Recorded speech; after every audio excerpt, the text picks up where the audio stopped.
जी, अस्सलाम वालेकुम रहमतुल्लाहि व बरकातुहू। बच्चों, उम्मीद करता हूँ आप लोग खैरियत से होंगे। आज का हमारा टॉपिक है आयोनाइजेशन एनर्जी। ये चैप्टर नंबर 3 का टॉपिक है, जिसका जो टाइटल है यूनिट का, periodic table and periodicity of the properties. आज हमने डिस्कस करना है आयोनाइजेशन एनर्जी होती क्या है, आयोनाइजेशन एनर्जी क्या होती है, उसकी एग्जांपल देखेंगे और उसका ट्रेंड देखेंगे। आया कि पीरियड्स के अंदर इसका क्या ट्रेंड होता है और ग्रुप्स के अंदर इसका क्या ट्रेंड होता है। ठीक है, तो हम स्टार्ट करते हैं अपने लेक्चर को।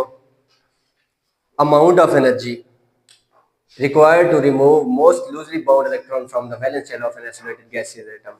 मतलब वो अमाउंट ऑफ एनर्जी होती है जो कि चाहिए होती है किसी भी एटम के वैलेंस शेल के इलेक्ट्रॉन को रिमूव करने के लिए। मिसाल के तौर पर ये कोई एटम है और इसका ये वैलेंस शेल है, ये न्यूक्लियस है, हाइड्रोजन कंसीडर कर लें।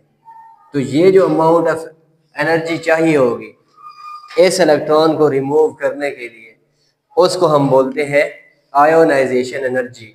Amount of energy, it means the amount of energy, the energy which is required to remove an electron which is required for the formation of cation is called ionization energy. Amount of energy required to remove most loosely bound electron। हाँ जी, ये अहम बात है कि जो atom या जो electron most loosely bound है उसको हमने रिमूव करना है from the valence shell of an isolated gaseous atom. और अगेन एक और बात कि एटम को भी आइसोलेटेड होना चाहिए। ठीक है, और अगर हम एग्जांपल की बात करते हैं तो सोडियम एटम से जब सोडियम आयन बनता है, सोडियम केटाइन बनता है, तो हमें एनर्जी चाहिए होती है। जहां पे प्लस लिखा होता है इसका मतलब इतना एनर्जी एब्जॉर्ब हुई है। तो यहाँ पे एटम सोडियम के एटम से एक इलेक्ट्रॉन को रिमूव करने के लिए हमें जो एनर्जी चाहिए थी वो है 490। अब पहले शेल में आएंगे 2 इलेक्ट्रॉन, दूसरे में 8 इलेक्ट्रॉन और इसी तरह तीसरे वैलेंस शेल के अंदर 1 इलेक्ट्रॉन आएगा। अब इस इलेक्ट्रॉन को निकालने के लिए ये जो एनर्जी चाहिए होती है इसको बोलते हैं सोडियम की आयोनाइजेशन एनर्जी। बात समझ आई है? अब आगे आगे चलते हैं। अब ये तो है 1 इलेक्ट्रॉन। अब कोई एटम ऐसा है जिसके वैलेंस शेल में 2 इलेक्ट्रॉन है, 3 इलेक्ट्रॉन है, 4 या 5 है, एक्स्ट्रा इलेक्ट्रॉन है, तो फिर क्या होगा? फिर ये होता है कि जो एक इलेक्ट्रॉन को, पहले इलेक्ट्रॉन को रिमूव करने के लिए जो एनर्जी चाहिए होती है उसको बोलते हैं फर्स्ट आयोनाइजेशन एनर्जी, और इसी तरह जो दूसरे इलेक्ट्रॉन को रिमूव करने के लिए चाहिए होती है उसको सेकंड आयोनाइजेशन एनर्जी, तीसरे के लिए थर्ड आयोनाइजेशन एनर्जी। इस तरह हम आगे मूव करते जाते हैं। बात समझ आ रही है? तो फर्स्ट सेकंड आयोनाइजेशन, अब फर्स्ट आयोनाइजेशन एनर्जी कम होती है, सेकंड आयोनाइजेशन एनर्जी उससे ज्यादा होगी। क्यों? ये यहाँ पे चल के आपको बताता हूँ क्यों ज्यादा होती है। अब इसके ट्रेंड की अगर बात करें तो पीरियड्स के अंदर आयोनाइजेशन एनर्जी इंक्रीज होती है, आयोनाइजेशन एनर्जी इंक्रीज होती है। वजह, एटॉमिक साइज रिड्यूस होता है। क्यों रिड्यूस होता है? जब हम पीरियोडिक टेबल के अंदर मूव करते हैं left to right, when we move from left to right in the periodic table, then the number of electrons increase and at the same rate number of proton increase. जब number of protons बढ़ते हैं उसी के साथ ही electron भी बढ़ते हैं। जब प्रोटॉन बढ़ रहे हैं इसका मतलब न्यूक्लियस की अट्रैक्शन बढ़ रही है, पॉजिटिव चार्ज बढ़ रहा है। पॉजिटिव चार्ज बढ़ रहा है तो इसका मतलब उसकी जो अट्रैक्शन होगी, उसकी जो फोर्स होगी ऑन द वैलेंस इलेक्ट्रॉन के ऊपर, वो भी बढ़ेगी। जब वैलेंस इलेक्ट्रॉन के जो वैलेंस शेल के इलेक्ट्रॉन को जब न्यूक्लियस ज्यादा अट्रैक्ट करेगा, इलेक्ट्रोस्टैटिक फोर्स ज्यादा अप्लाई करेगा तो उनको स्क्यूज कर लेगा, अपनी तरफ खींच लेगा, साइज रिड्यूस हो जाएगा। साइज रिड्यूस होगा इसका मतलब है ज्यादा अमाउंट ऑफ एनर्जी चाहिए होगी।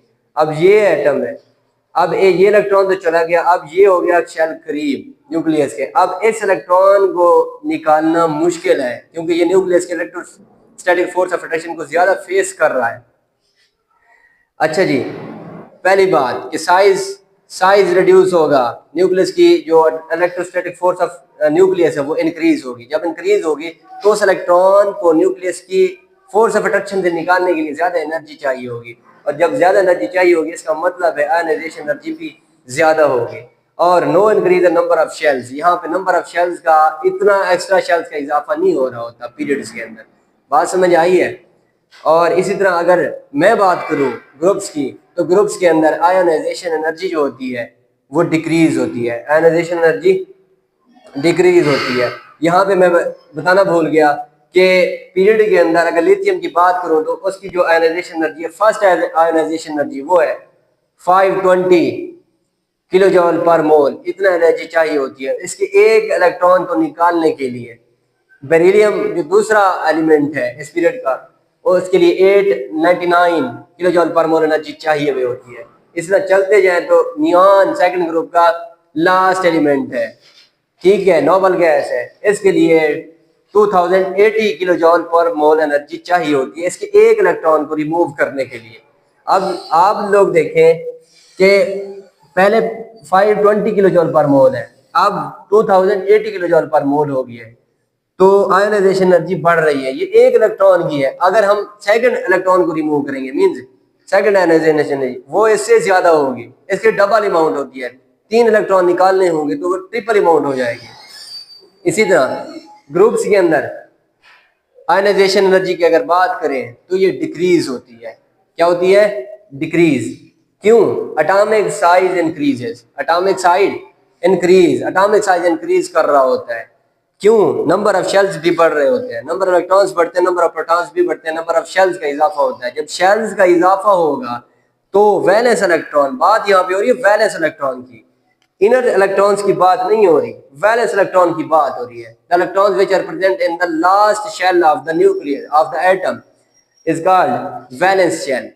अब यहां से इलेक्ट्रॉन को रिमूव करना ये होता है आयोनाइजेशन एनर्जी।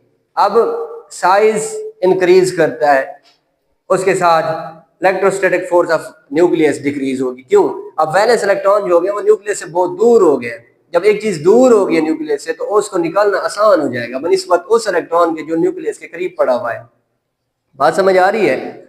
अच्छा जी, there is increase in number of shells, number of shells में भी इजाफा हो रहा है। न्यूक्लियस से वैलेंस इलेक्ट्रॉन दूर होते जा रहा है, जितना दूर होते जा रहा है उतना उसको रिमूव करना आसान होता जा रहा है। उसके बाद है shielding effect increase. Shielding effect आप लोगों को पता है कि the decrease in the electrostatic force of attraction of nucleus on the valence electron due to the presence of the electron present between the nucleus and the valence shell is called shielding effect. Shielding effect बढ़ता है, जब ये बढ़ेगा तो nucleus की जो electrostatic force of attraction है जो वो वैलेंस इलेक्ट्रॉन के ऊपर लगा रहा है वो कम होगी, वो शील्ड हो जाएंगे, इलेक्ट्रॉन मौजूद है उस फोर्स को शील्ड कर लेंगे। अब वैलेंस इलेक्ट्रॉन को निकालना आसान हो जाएगा, इसको रिमूव करना आसान हो जाएगा। अब इसी तरह मैं एग्जांपल की बात करूं यहाँ पे तो लिथियम की जो पहले ग्रुप का एलिमेंट है वो उसकी जो आयोनाइजेशन एनर्जी है वो 520 किलो जूल पर मोल है, और सोडियम दूसरा एलिमेंट है, तीसरा एलिमेंट है, उसकी है 496 किलो जूल पर मोल है। इसी तरह अगर हम चलते जाएं तो सीजियम जो लास्ट एलिमेंट है इस ग्रुप का, फर्स्ट ग्रुप का, उसकी है 377 किलो जूल पर मोल एनर्जी। अब 520 से स्टार्ट हुई 377 तक एंड हुई है, मींस अब इसका जो साइज है ये लिथियम से बहुत बड़ा होता है। अब इसका इलेक्ट्रॉन, सीजियम का इलेक्ट्रॉन निकालना बहुत आसान होता है बनिस्बत लिथियम के या सोडियम के। अब इनकी ये सारी की सारी फास्ट आयोनाइजेशन एनर्जी बताई हुई है, तो इससे ये जाहिर होता है कि ग्रुप्स के अंदर आयोनाइजेशन एनर्जी डिक्रीज होती है, और ये एक्सप्रेस ये कर रहे हैं कि पीरियड्स के अंदर आयोनाइजेशन एनर्जी जो होती है वो इंक्रीज होती है। तो जो आज हमने पढ़ा है उसको थोड़ा रिव्यू कर लेते हैं। आयोनाइजेशन एनर्जी की तारीफ, आयोनाइजेशन एनर्जी होती क्या है, ये उसकी एग्जांपल देखी, ट्रेंड देखा, और रीजंस देखी क्यों इंक्रीज या क्यों डिक्रीज होती है। उम्मीद करता हूँ आप लोगों को समझ आ गई होगी। अल्लाह हाफिज।